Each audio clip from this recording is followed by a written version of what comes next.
Fala galera, sejam bem-vindos a mais uma aula da IM School Online. Essa é a nossa 7ª aula do nosso curso de Introdução à Bíblia. Hoje nós vamos falar sobre um assunto bem interessante. Nós começamos na aula passada falando sobre o que significa o cânon bíblico e hoje nós vamos ver como é que isso realmente aconteceu tanto no Antigo Testamento quanto no Novo Testamento. Então fica ligado, pega suas anotações e cuidado para não perder nada. Tá pronto? Então vamos lá.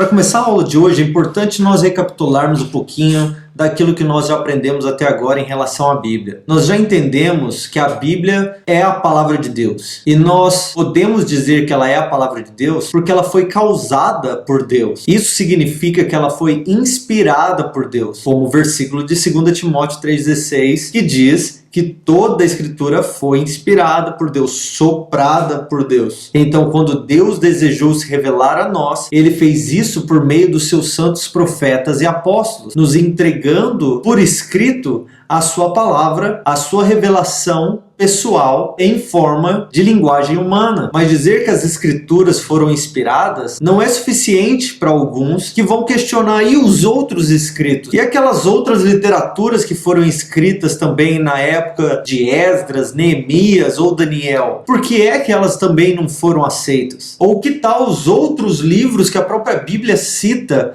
Ou os poetas e escritores, assim por dizer, seculares, comuns. Por que aquilo que eles produziram não veio a se tornar parte da nossa Bíblia? Foi aí então que nós entendemos que Deus só inspirou os 66 livros da nossa Bíblia, 39 no Antigo Testamento, 27 no Novo Testamento. E o que é que isso significa? Significa que Deus é a causalidade divina e Ele nos revelou por meio de uma mediação profética aquilo que Ele desejava nos revelar. E esse produto da mediação profética causada por Deus são os escritos que carregam a autoridade divina. Eles são a palavra de Deus. Mas como é então que nós sabemos que estes escritos são a palavra de Deus e foram inspirados por Deus? Nós os reconhecemos. Esse processo de reconhecer quais livros foram ou não inspirados por Deus e carregam essa autoridade escrita se chama canonicidade. É a procura, é o processo, é a medida, é o padrão, é o teste para descobrir se um escrito foi ou não inspirado por Deus. Então, primeiramente, os escritos foram inspirados. Segundamente, eles foram reconhecidos por aqueles que receberam estes textos, essas palavras, essas profecias. E depois disso, eles eram agrupados, colecionados, guardados e repassados para a próxima geração de uma maneira muito cuidadosa, muito zelosa, porque eles sabiam e declaravam e aceitavam essas palavras e esses escritos como sendo oriundo de Deus. Então, recapitulando mais uma vez, primeiramente aconteceu a inspiração, depois a inspiração foi reconhecida e então ela se tornou canônica, aceita e colecionada, reconhecida pelo povo de Deus. E é assim que nasceu a nossa Bíblia Sagrada. Esse livro que deveria ser carregado por você, lido por você, amado por você, todos os dias da sua vida. Querendo você ler ou não, você deveria ler. Querendo você orar ao Senhor usando as palavras desse livro ou não,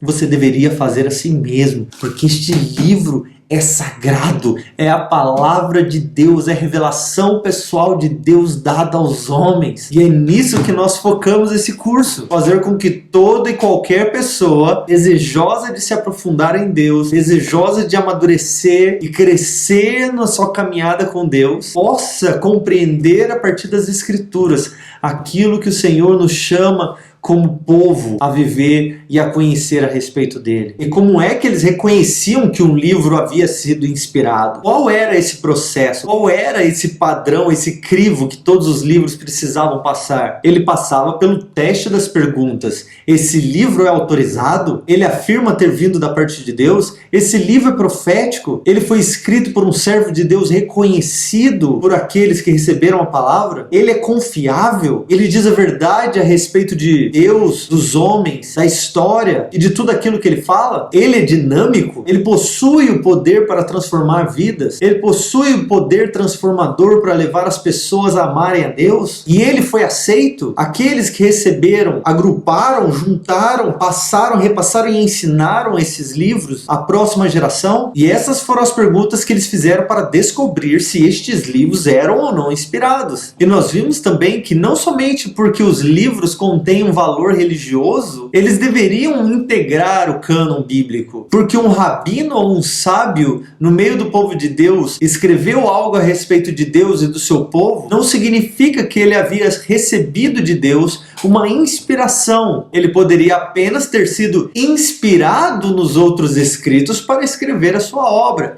É uma inspiração diferente, é mais ou menos uma inspiração. Sabendo disso é que nós vamos ver nas escrituras vários nomes de livros que haviam sido escritos que não fazem parte desse grupo canônico. Livros como, por exemplo, o livro das guerras do Senhor, em Números 21, ou o livro do justo, em 1 Samuel 1, ou em 1 Reis 4, onde diz que Salomão escreveu 5.000 provérbios e os seus cânticos foram 1.005. Onde é que foram parar esses provérbios? Onde é que foram parar esses cânticos? Porque, obviamente, eles não estão na Bíblia. Ou 1 Reis 11, falando a respeito dos demais atos de Salomão, que estão escritos no livro dos Atos de Salomão, que nós também não temos. Ou o livro das crônicas dos reis de Israel e o livro das crônicas dos reis de Judá, lá de 1 Reis 14. Ou o livro do profeta Natã, de 1 Crônicas 29. Vou citar mais alguns aqui para você ter uma ideia que são muitos os livros que a Bíblia cita, mas não passaram pelo crivo da canonicidade, porque se houvessem respondido todas as perguntas, check, check, check, check,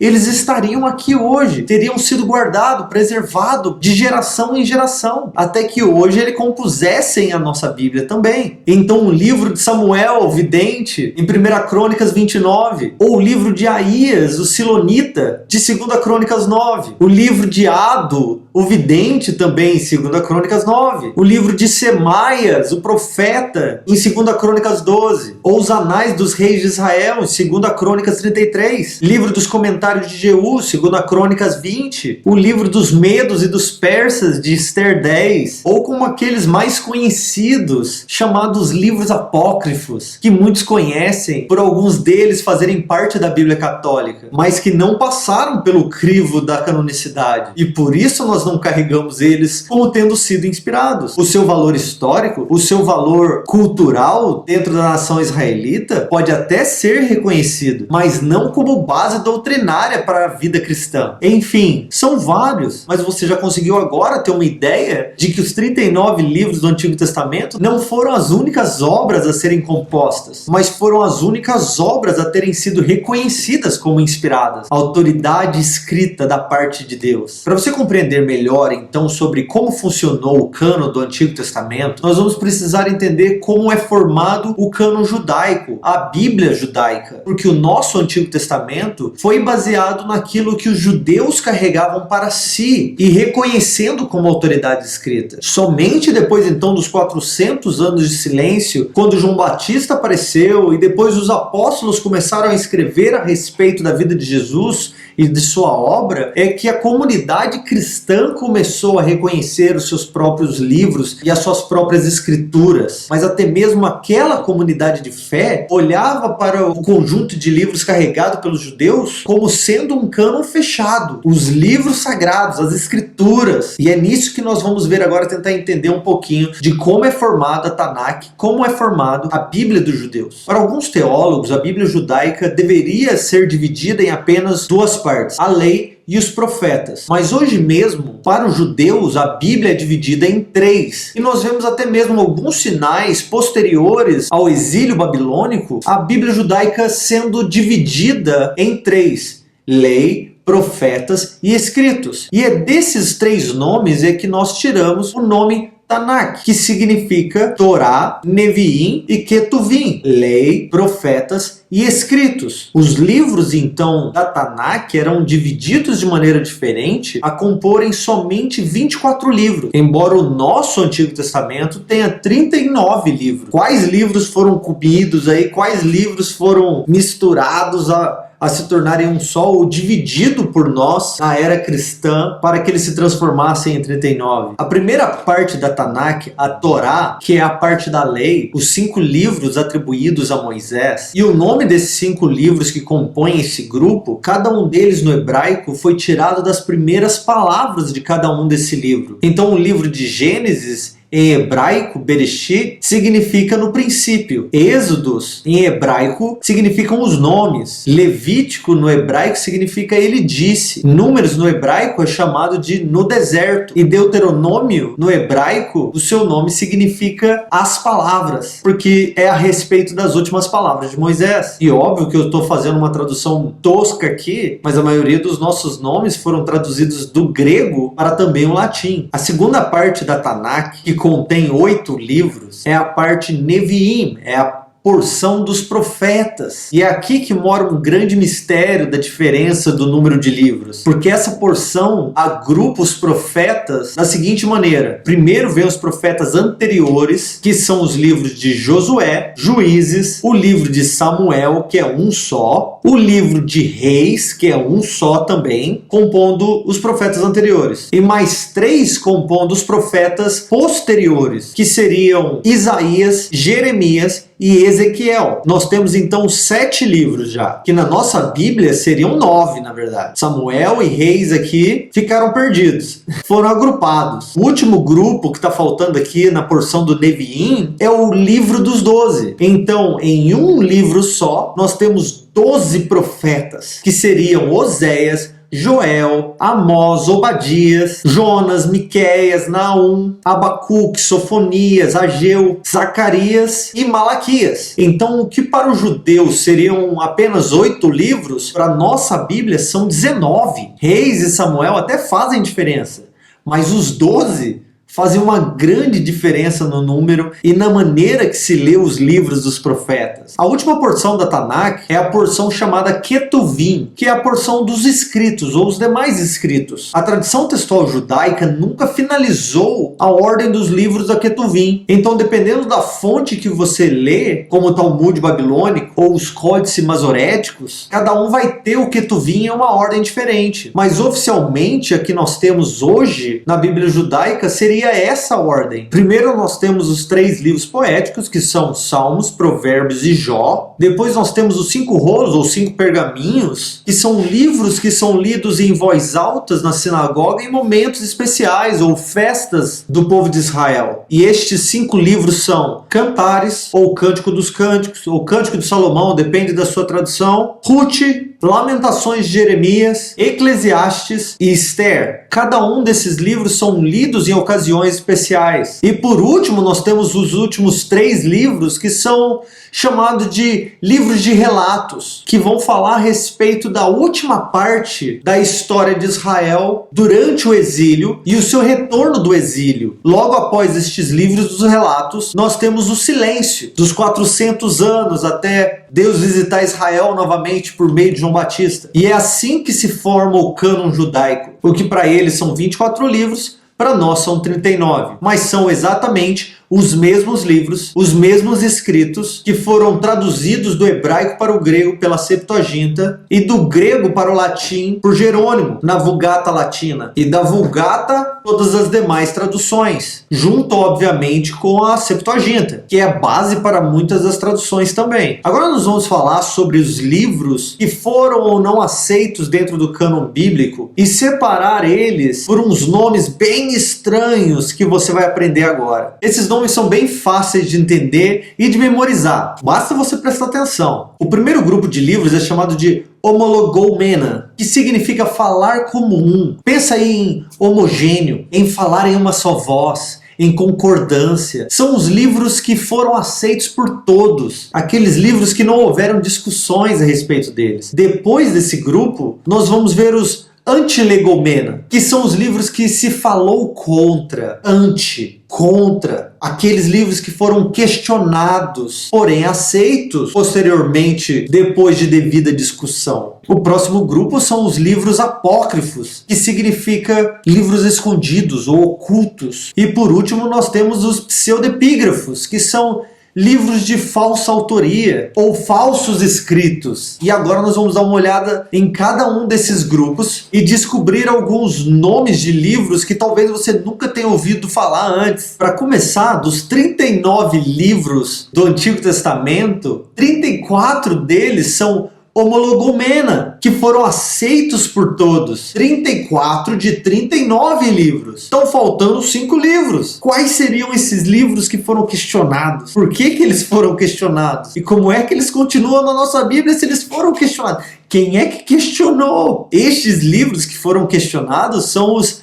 antilegomena, aqueles que se falou contra, que seriam Cântico dos Cânticos, Eclesiastes, Esther, Ezequiel e Provérbios. Cada um desses livros foi questionado por motivos diferentes dentro dos 5 fundamentos da canonicidade, das 5 perguntas daquele teste. Eu amaria poder fazer um quiz aqui ao vivo e ouvir de vocês o porquê vocês acham que esses livros foram questionados. Eu acho que Cantares fica óbvio. Cantares foi questionado por ser um livro meio sensual. Alguns diziam que a sua linguagem era erótica, porque o livro fala a respeito da intimidade do noivo com sua noiva. E ele contém uma linguagem de intimidade. Mas se esse livro fosse somente a respeito da intimidade do homem com a mulher, como muitos até hoje apresentam e acreditam, então qual seria o motivo deste livro ter sido canônico? Qual é a mensagem de Deus de simplesmente se revelar a nós por meio da intimidade do homem e da mulher, se este livro também não carrega uma palavra da parte de Deus para nós, seja simbólica, seja profética, ou seja descaradamente pelo uso das suas palavras. Como diz Akiva Ben Yosef, que foi um rabino do 1º para o 2º século, as suas palavras são maravilhosas a respeito de Cantares. Ele diz assim: livre-nos, ó Deus, ninguém jamais em Israel criou controvérsia acerca de Cântico dos Cânticos, alegando não tornar imundas as mãos. Se lembra dessa expressão? Dos livros que tornam as mãos imundas, que é necessário passar por uma cerimônia para lidar com eles e por que você lidou com eles? E aí ele continua dizendo: todas as eras somadas não equivalem ao dia em que o Cântico dos Cânticos foi dado a Israel. Eu imagino um velhinho dizendo essas palavras, com lágrimas nos seus olhos e paixão nos seus lábios. Ele diz assim: todos os escritos são santos, mas o Cântico dos Cânticos é o Santo dos Santos. Então, para o povo de Israel, era óbvio que a mensagem de Cântico dos Cânticos era poderosíssima e necessária para que todos conheçam. O segundo antilegômeno do Antigo Testamento foi Eclesiastes. Por ser meio cético, meio negativo, pessimista, como se fosse um velho chato que odeia tudo e todos. Alguns até chamam Eclesiastes de o canto do ceticismo.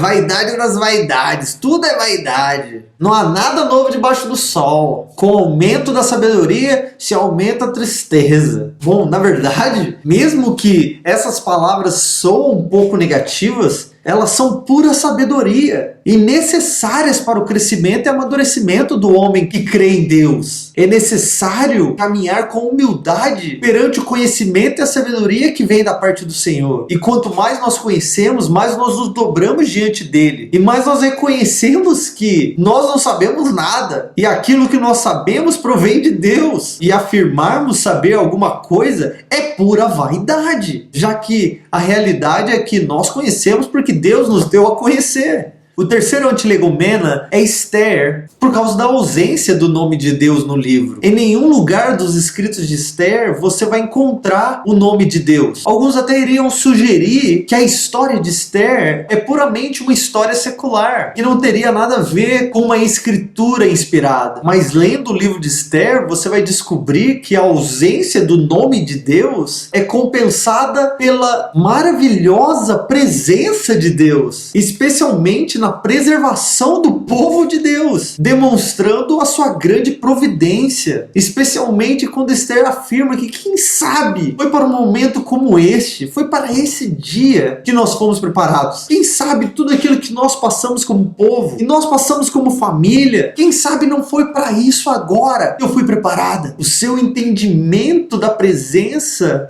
e providência de Deus eram magníficas. E a história tem muito a nos ensinar como povo de Deus. O quarto livro, Antilegomena, é o livro de Ezequiel, e carrega uma linguagem bem complicada, algumas profecias difíceis de entender. Alguns sugeriram que o livro de Ezequiel era anti-mosaico e o seu ensino era meio contraditório. Alguns até apontam sua tendência gnóstica com suas visões espirituais, mas não demorou muito essa discussão com esses argumentos para se reconhecer que o livro de Ezequiel veio da parte do Senhor. E é um livro que eu pessoalmente amo ler. Que seria de mim se ele não estivesse aqui? O próximo e último livro, Antilegomena, é o livro de Provérbios. Alguns apontaram algumas, digamos, contradições. Uma dessas contradições dentro do livro de Provérbios se encontra no capítulo 26, o versículo 4 e 5. O versículo 4 vai nos dizer assim: não responda ao tolo segundo a sua estutícia, para que também você não se faça semelhante a ele. Já no versículo 5 vai nos dizer: responda ao tolo segundo a sua estutícia, para que ele não seja sábio aos seus próprios olhos. Pera aí, é para eu responder ao tolo? Não é para eu responder ao tolo? Sem saber se eu respondo ou não, eu me torno tolo, né? Mesmo parecendo uma contradição, a sabedoria dessas palavras é de que existem momentos que você deve deixar o tolo na sua tolice, mas existem momentos que você precisa calar o tolo com a sabedoria para que ele não se exalte, para que a sua tolice não se passe por sabedoria diante dos homens. Então, quando possível, deixa o tolo quieto, mas quando necessário, cala a boca do tolo com sabedoria. E estes foram então o grupo dos 5 livros Antilegomena, aqueles que se houve um debate a respeito. Peraí, será que esse livro é mesmo da parte do Senhor ou não? Ok, depois de muita discussão, sim, eles passaram pelo crivo, passaram pela canonicidade, eles se tornaram canônicos. Depois nós temos um outro tipo de livro, aqueles livros que são chamados de pseudepígrafos. Os livros pseudepígrafos, eles são falsos escritos ou escritos de falsa autoria. Estes livros foram escritos contendo extremos da religião judaica de 200 a.C. até 200 depois de Cristo. Se você se lembra do que Flávio Joséfos disse, não houve mais sucessão profética depois de Malaquias. Geralmente esses livros pseudepígrafos, eles surgem a partir de uma dúvida ou de uma lacuna deixada pelos livros canônicos. São livros que alimentam uma fantasia que foi acumulada pelos anos da tradição religiosa. Eles não são de um todo falso, porque eles contêm em suas raízes as verdades bíblicas. Como, por exemplo, Enoque e a Assunção de Moisés. O fato de Enoque ter sido homem de Deus e ter sido tomado por Deus. Peraí, como é que ele foi tomado por Deus? Então agora, depois de anos de fantasia, depois de anos de mistérios e tradições, surge um livro com o nome de Enoque, como tendo sido escrito por Enoque, para afirmar o que Enoque não afirmou, ou deixou de afirmar, ou como foi a briga do diabo com o arcanjo pelo corpo de Moisés, e para onde foi, o que foi feito, o que foi falado. É mais ou menos assim que surgiam os pseudepígrafos do Antigo Testamento. Para saber quais eram esses livros e por que eles não pertenciam aos seus autores reivindicados, bastava se olhar para o estilo literário, que era um estilo do tempo intertestamentário. Esse período de 400 anos aí, onde foi se escrito Macabeus e os outros livros apócrifos. Mas o valor desses livros pseudepígrafos precisa ser trago à tona na nossa conversa, porque mesmo que nós cristãos não gostamos muito de falar sobre eles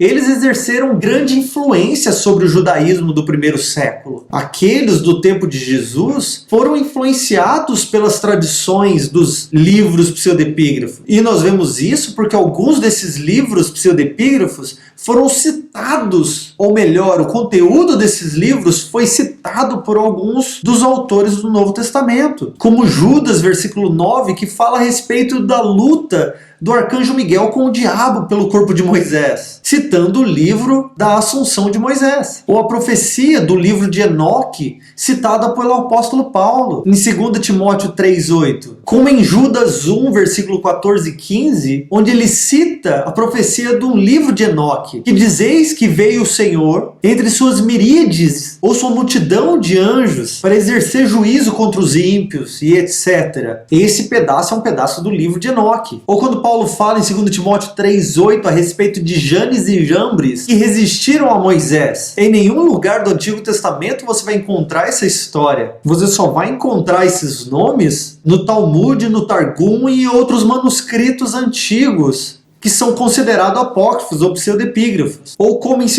Pedro 2,4, onde ele cita os anjos que caíram, pecaram, mas que estão em cadeias esperando o dia do juízo preparado e separado para eles. Quem são esses anjos? De onde Pedro tirou isso? Mas se você for procurar lá no livro apócrifo de Enoque, você vai encontrar muita coisa para falar exatamente o que Pedro está citando aqui. Mas será que pode isso? Um apóstolo de Jesus fazendo citações de um livro não canônico? Ai, meu Deus do céu, o que é isso? O que está acontecendo? Vou parar de ler 2 Pedro. Não é assim, calma.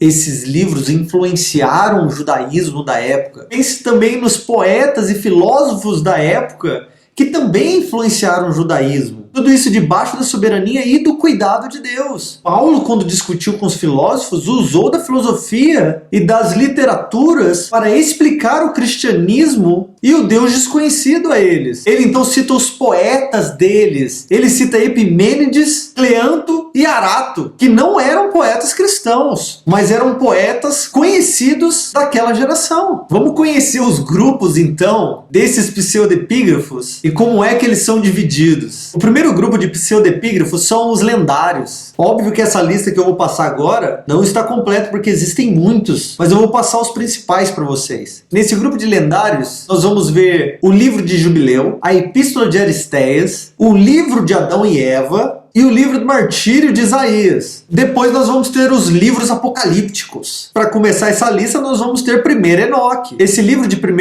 Enoque, ele não é apenas uma obra, mas eles são uma coleção de 5 livros apocalípticos. O livro dos vigilantes, as similitudes, o livro astronômico, o livro dos sonhos e a Epístola de Enoque. Se você já assistiu o livro de Noé, lembra do filme de Noé? E você, como um bom cristão, foi assistir. Quando começou a assistir, esse livro não tem nada a ver com a Bíblia. Talvez não tudo, mas tem sim. Mas ele foi muito mais baseado no livro de Enoque do que em Gênesis. E é por isso que nós não compreendemos a obra artística hollywoodiana dada a nós com o nome de Noé. Eu, pessoalmente, gostei pra caramba, porque eu consegui encontrar semelhanças daquele filme para com alguns dos textos do livro de Enoque. Eu até diria que o livro de 1 Enoque é o principal pseudepígrafo, porque a sua influência foi gigantesca dentro do judaísmo, especialmente no primeiro século antes de Cristo e o primeiro século depois de Cristo. Mas se você depois dessa aula ficar curioso, querendo ler o livro de Enoque, eu já te instruo, não considere de maneira alguma esse livro como um livro inspirado. Se você ficar curioso, querendo estudar ou aprender mais, ótimo, mas vai com cautela, com cuidado, sabendo que este livro é um pseudepígrafo. Voltando aos livros apocalípticos, nós temos o Testamento dos 12 Patriarcas, o Oráculo Sibilino, a Assunção de Moisés, também muito conhecido, 2 Enoque,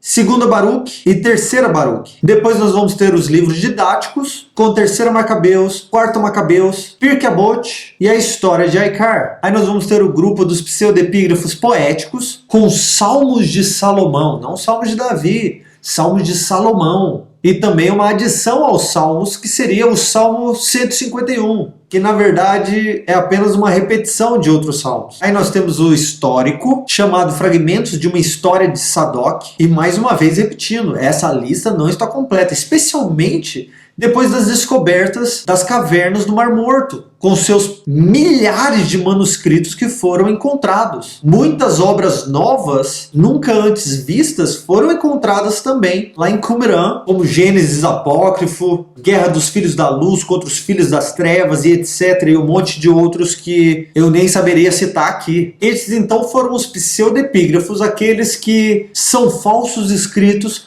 ou de falsa autoria. Agora nós vamos passar para os livros apócrifos, que são livros ocultos ou difíceis de entender. Estes também foram antilegômenos porque se falou contra eles e não foram aceitos. Se discutiu, passou cada um deles pelo teste e eles não foram encontrados como inspirados.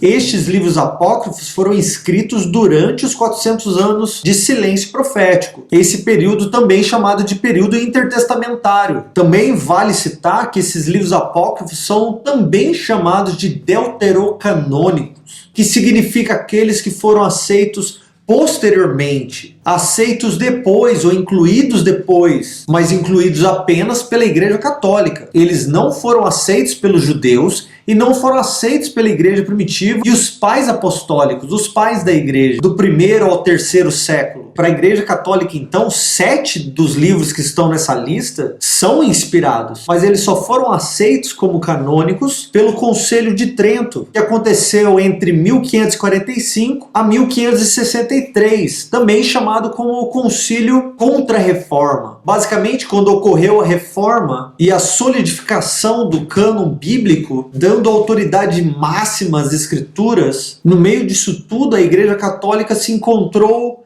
sendo acusada de heresias por causa das indulgências, orações pelos mortos ou batismos dos mortos e um monte de outras coisas. Então eles convocaram esse concílio numa reação contra Lutero e a Reforma e acabaram aceitando alguns desses escritos que não continham na Bíblia Católica antes disso, para fortalecer algumas das heresias, dos ensinos que a Igreja Católica estava sendo acusada, já que agora está nas Escrituras, então o que nós estamos dizendo não é heresia. Voltando para a nossa aula, vamos ver alguns dos grupos dos livros apócrifos. O primeiro grupo é o grupo dos livros didáticos. Esses 2 livros estão na lista dos livros apócrifos da Bíblia Católica. O livro de Sabedoria de Salomão e o livro de Eclesiástico. Depois, dentro do grupo de livros religiosos, nós temos o livro de Tobias, que também faz parte da Bíblia Católica. Do grupo de livros de romance, nós temos o livro de Judite, que também faz parte da Bíblia Católica. Dos livros apócrifos históricos, nós temos o livro de 1ª Esdras e 1ª e 2ª Macabeus, que fazem parte dos livros católicos do Antigo Testamento. E aí nós temos os livros proféticos, com Baruque, que faz parte dos livros católicos, Epístola de Jeremias e 2º livro de Esdras. Daí nós temos os livros lendários. Nós temos as adições ao livro de Esther, a oração de Azarias, o livro de Susana, Bel e o Dragão, que meio que seriam adições ao livro de Daniel, e oração de Manassés. Então esses livros apócrifos, eles não são considerados antilegômenos, nem pseudepígrafos. Eles não estão pedindo para serem aceitos como tendo sido escrito por alguém que não escreveu. As suas autorias são bem fundamentadas, mas no período intertestamentário, e eles não são canônicos, não passaram pelo crivo da canonicidade, foram achados em falta. Somente alguns desses livros apócrifos, então, foram aceitos pela Igreja Católica posteriormente, por isso sendo chamados de deuterocanônicos. Vamos dar uma olhadinha, então, por último, em alguns dos argumentos que os defensores dos livros apócrifos usam para afirmar que estes livros devem ser aceitos como livros canônicos. O primeiro argumento é que existem alusões no Novo Testamento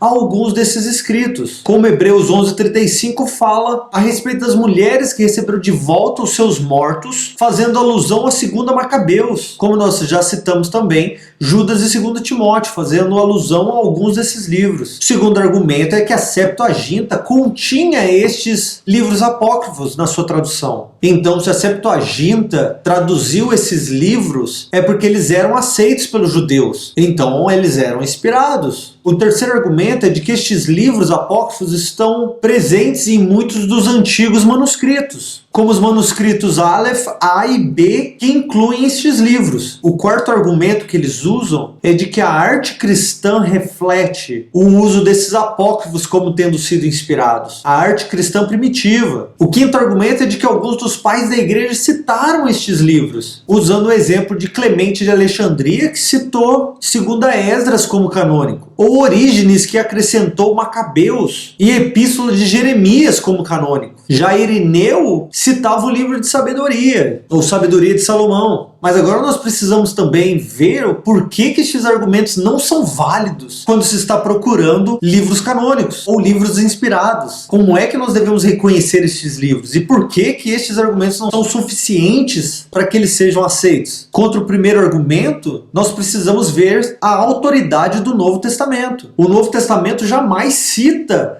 algum livro apócrifo como sendo canônico. Citar um destes livros não torna estes livros inspirados ou canônicos. Se esse fosse o caso, nós deveríamos tornar canônicos aqueles poetas e seus escritos que Paulo citou. Então dizer que um desses livros deve ser reconhecido como inspirado porque um pedacinho deles é citado por algum autor do Novo Testamento não é suficiente. Depois, contra o segundo argumento de que estes livros fazem parte do conjunto de livros traduzidos pela Septuaginta, e por isso eles são canônicos, basta compreender que a Palestina é que é o lar do cânon judaico e não Alexandria, onde ocorreu a tradução desses livros do hebraico para o grego. Alexandria era apenas o lugar de tradução e não o lugar de canonicidade. Nas próximas aulas nós vamos ver um pouquinho melhor sobre o que é essa Septuaginta, você vai entender melhor. Por enquanto, vamos nos prender de que Septuaginta é a primeira tradução do hebraico para o grego. Contra o terceiro argumento de que os manuscritos antigos continham estes livros, nós precisamos argumentar de que a maioria desses manuscritos gregos da Bíblia datam do século IV. E estes manuscritos foram retirados da Septuaginta também. Ocorreu algumas décadas antes do nascimento de Jesus. Então nós entramos naquela ideia, porque os livros são antigos e significa que eles são inspirados. Não, na verdade esses livros nem são tão antigos quanto se esperava. Então terem sido citados pelo Novo Testamento, fazerem parte da Septuaginta e aparecerem no meio dos manuscritos não é suficiente para declarar um livro como carregando a autoridade escrita. E aí, contra o quarto argumento, que na arte cristã primitiva havia-se um tipo de menção dos livros apócrifos, e isso afirmava de que os judeus aceitaram estes livros